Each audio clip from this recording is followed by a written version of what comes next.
in that normal situation, that's how metal kind of flows up. And then the refineries, guess what they do? They then turn that into a COMEX deliverable bar that then ships into the exchange, and then they get money back for it. So that's when it kind of goes up and flows. So the banks have essentially been sucking up a lot of the silver and gold over the better part of 2 years now. Something's changed though, Craig.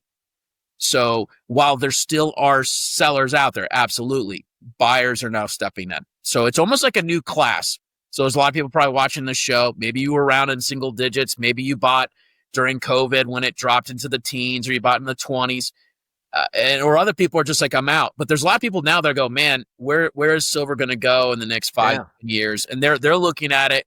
And I think if we start looking at inflation adjusted numbers of 1980s $50 high, you've got another 4x ahead just based on that. And so I think new investors are as a retail buyer, it's a good time. It's a good time to be, involved in the game, and hold it. And really, realistically, Craig, what else are you going to buy? AI companies that are just trading. They're just trading their own deals back and forth and money back and forth, and they're huge, at huge unknown multiples. I think the world is, and I think that's why silver is going up again, because where do you put your money? Where do you put your capital? How do you allocate it? And you want to hold things that everybody wants. And so I think we're in a situation where everyone needs silver for industry, including, the EV companies, the solar companies, the electronics, AI, computer chips, military is coming. So, all these things are needed for something. And so it's a nice place to just kind of hang out in. Let's turn to a rapidly developing story in the global precious metals market, one that is catching even seasoned analysts off guard. Silver prices have surged past the $50 mark before sharply retracing to close at 48.16 an ounce.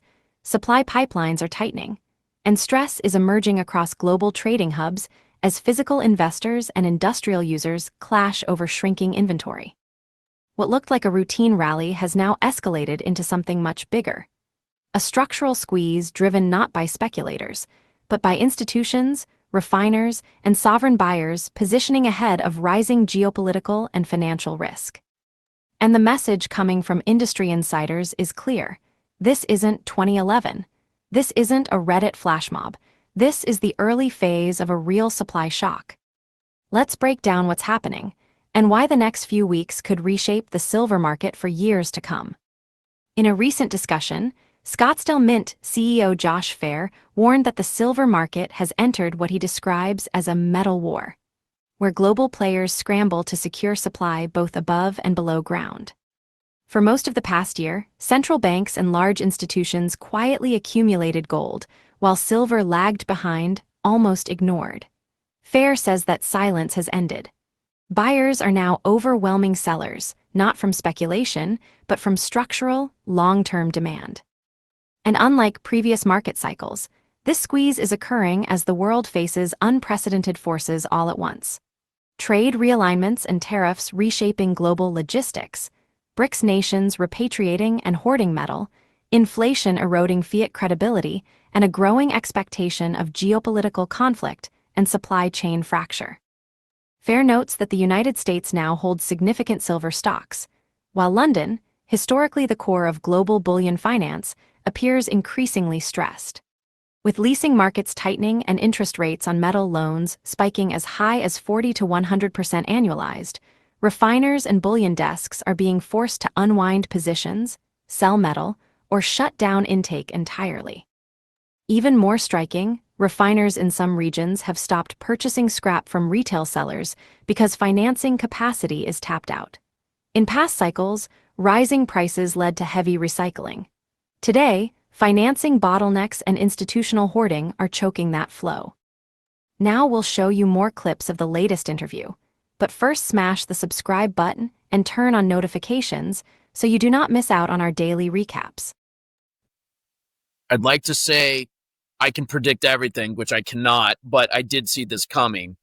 Was probably talking this summer that there's a metal war that's going on. There's a race. There's a race for metal above ground and below ground. So I think what we're seeing also at the same time is like when you have, and I've talked about it as well all year, is you've really only had pretty much, I'd call it the central banks and the huge institutional players that have been clamoring for gold. No one's really messed around with silver yet. And so that was, let's say early in the year, everyone felt like, oh, is silver being left behind? And I was like, just wait. And I think we're in a situation where at the end of the day, things go up or down, depending on buyers and sellers. And so we're in a situation where there are now more buyers than there are sellers. And it's starting to overwhelm the marketplace. And people forget silver's kind of small. And it was obviously, it started to get disrupted with tariff issues. So a lot of people are moving their assets into their jurisdictions. And so in the event of who knows what could be coming, is it a World War III scenario? Are we going to be in a situation where certain nations aren't trading anymore? And my take there is, I think Trump and the tariffs is preparing and trying to harden the U.S. and their trade partners to move away from China. So if we went to a kinetic war, neither side is going to be allowed to trade together anymore. So how do we? That's not an overnight thing. So you start to see it all. And so now I think the buyers are just overwhelming the sellers, and it's not even speculators. That's what's kind of crazy about this. This is so, you know, silver's made a heck of a move, but I still feel like we're fairly early. You know, a lot of silver came to the U.S. too, and I think the COMEX vault inventory is at some of its most recent highs. So it's been holding a lot of silver here. And then you kind of look at the LBMA status and that they're kind of thin. And so a lot of people are like, is London having an issue? The issue is here. And so, yeah, so it's the US does not have a shortage of silver. And I'm talking industrial, raw material, et cetera. London does. And so the banking system in London is very much predicated off of leasing, and trading. It's more of a banker's market than it is a physical market. So when the physical market's not there anymore, that puts pressure on those that are leasing it out. And leasing doesn't necessarily mean there's anything wrong with it. But if you're leasing a product in the US, you can't lease through the COMEX. So someone actually a bank has to buy that material, pull it out of the COMEX, and then they may, loan it, do that sort of thing. Well, in London, it's much different. It's just think of it as like it's a big pool of assets. And I think the reality is people are wanting more and more metal, not in London anymore. So you've got the BRICS countries, you got China, you got other people that are pulling material out, and then a lot of materials coming to the U.S. So the old adage of "go where you're treated best" is very true, not just for people but also assets. So that market, where the U.S. was paying a premium because there were buyers here in the States. Not retail. Retail has not been participating in gold and silver for the last 2 years. It has been a selling market. And so refineries have been overwhelmed with the old 90%, coinage, just call it your random secondary 10-ounce bars, 100-ounce bars. There's been so much of it. The refineries are so overloaded with silver that they're 2 to 4 months out. So it's not just the metal. It's also that they don't have the financing anymore. They're tapped out, and they're tapped out for a few different reasons that we can get into in a normal world. And we'll kind of go to, like, I would say the strip mall, the guy that says coin shop, all the way to the retailer guys. Those are, like coin shop in your local town, they're doing estate sales. People are coming in. And if there's more sellers than there are buyers, they then have to sell that wholesale because they get tapped out. So maybe a little guy, maybe he's got 50 grand, maybe he's got a few $100,000, maybe he's got a couple million. When he has too much inventory and he needs cash to buy the next guy's stuff, well, he flips it to a wholesaler somewhere. The same thing happens with pawn shops. They get scrap goods. All that goes to aggregation, and aggregators eventually sell to a refinery. Well, all along the way, people are paying cash on the spot, or they're writing checks. They're sending bank wires right away. And so it goes from a cash market, and eventually someone has to finance it at the far end. And so as long as everything's working, if we go back to COVID times, there was not enough metal coming in So these coin shops and the strip malls, they had to go buy from the wholesalers or companies like mine who make new product. They had to have that new product on the shelf so when customers walk in, they could sell it. So we've been in an absolute seller's, a selling state where retail has been exiting silver and gold. They think it's too high. They think it's great. Now, other people might need precious metals. Look, the economy, inflation, things are expensive and metals are up. I think a lot of people are like, hey, it started around 35. 35, that's a high price in silver. I'm out. And here we are now over 50. So in that normal situation, that's how metal kind of flows up. And then the refineries, guess what they do? They then turn that into a COMEX deliverable bar that then ships into the exchange. And then they get money back for it. So that's when it kind of goes up and flows. So the banks have essentially been sucking up a lot of the silver and gold over the better part of 2 years now. Something's changed though, Craig. So while there still are sellers out there, absolutely, buyers are now stepping in. So it's almost like a new class. So there's a lot of people probably watching this show. Maybe you were around in single digits. Maybe you bought during COVID when it dropped into the teens, or you bought in the 20s. Or other people are just like, I'm out. But there's a lot of people now that go, man, where is silver going to go in the next 5 years? And they're looking at it. And I think if we start looking at inflation adjusted numbers of 1980s $50 high, you've got another 4x ahead just based on that. And so I think new investors are stepping in. So suddenly there's competition for silver there. And then what's happening is the guys in London, they need their silver. And so they're not willing to lease it out anymore. So that lease rate, which is normally, let's say the last 20 years, 1-2% a year on average. Overnight rates, short-term rates are going, they've been averaging between 40, 85, even as high as 100% annualized. Now, and you go, well, why would anyone pay that? Well, in a normal world, metal is financed through this London leasing program, both gold and silver, very economically. So they'll take a jewelry company, a big manufacturing company, or a refinery, and a bank will say, I will floor plan all your inventory, but everything has to go through me, the banker. Well, that's great when they're giving you good terms. In a situation now where the bank goes, well, hey, London's paying me more money than you are, so I got to charge you more rate. So they're basically, people are having to sell silver to the banks to release it because they don't want to pay those interest rates. It's now going back to London.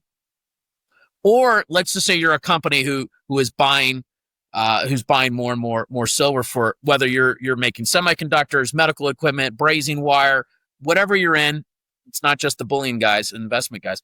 You might go, you know what? Rates are a little high. I'm not going to buy any extra metal right now. So think of it like it's causing all the metal to really flow to London. So now people it started probably around Thursday of last week. People were actually pulling silver out of the COMEX. They're financing it though, putting it on airplanes.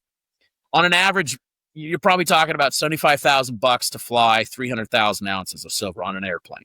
So their cost of transport and finance has to be less than what they're going to get paid for in silver and for that deliverable silver in London. So that's what's driving it. So now you've got gridlock at a lot of the manufacturing companies.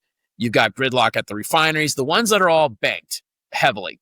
And so companies like myself, while we have lease facilities of in particular gold over in Europe, that's not how we run our manufacturing in the US. So we're not affected by that. So we're able to keep things flowing. So we're getting very, very busy on our side. And there's a few other players in the industry that are more well-heeled, let's put it that way, and aren't subject to the whims of what's happening with the banks. So that's kind of what's causing this. And now people are buying, they are buying Silver Eagles again. They are buying Maple Leafs and silver bars. And so that's starting to dry up. So you're going to start to see, the marketplace change dramatically here. And it's happening so fast. I don't even want to tell you some of the phone calls that I've had from people that deal in this, that need product for sure. So this is. Meanwhile, physical silver is now being flown by charter jets from the U.S. to London at costs exceeding $75,000 per shipment, just to meet exchange delivery obligations. When gold traders resorted to air freighting metal during COVID, It marked the moment supply stress went mainstream. We are now seeing the silver version, and much earlier in the cycle. And this is happening while retail investors still barely participate. For 2 years, the public sold silver into strength, only now beginning to return as the price breaks out. That is perhaps the most important point. This isn't a crowd-driven spike. This is a quiet accumulation phase suddenly colliding with a fragile financial system, and the public hasn't even arrived yet. Once retail floods back, the market may not have the liquidity to accommodate them. As Phair put it, investors waiting for pullbacks may find themselves watching a market that simply does not give them one. Now we'll show you more clips of the latest interview, but first smash the subscribe button and turn on notifications so you do not miss out on our daily Silver recaps. market is much different. And then I think there's another factor that's probably been less underreported. And you've probably heard this in the past, but a lot of the world doesn't view silver as precious. They view it more of like copper.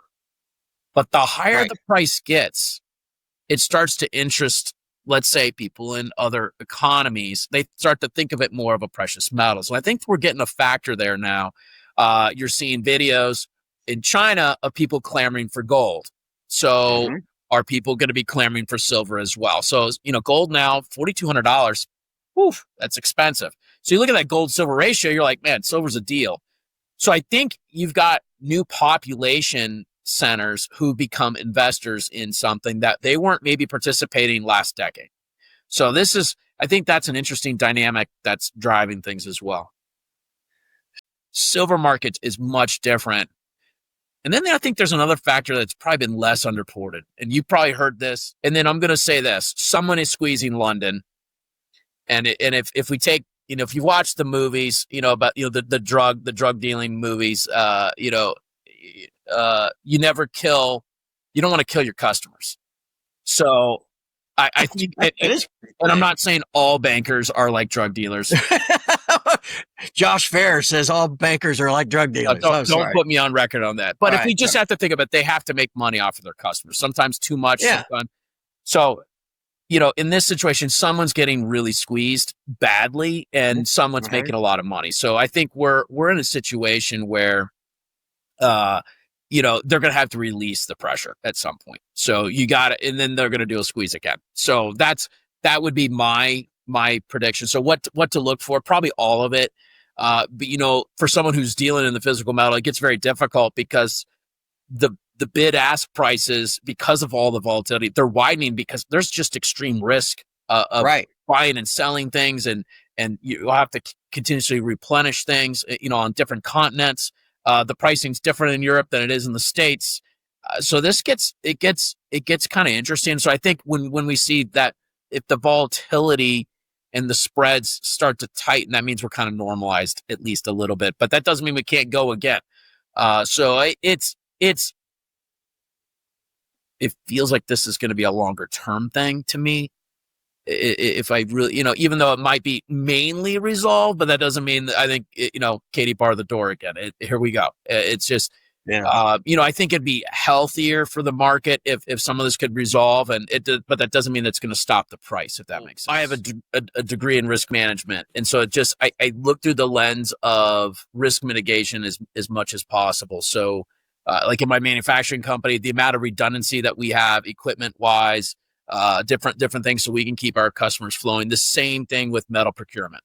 So we don't just source out of one country or one region. We try to source from multiple really good partnerships, really good jurisdictions, and we're going to see problems. We're going to see probably continents or people that you can't trade with anymore because it's only moving. And you're seeing, the BRICS nations it looks like they're building their own gold settlement layer that the United States might not be invited to.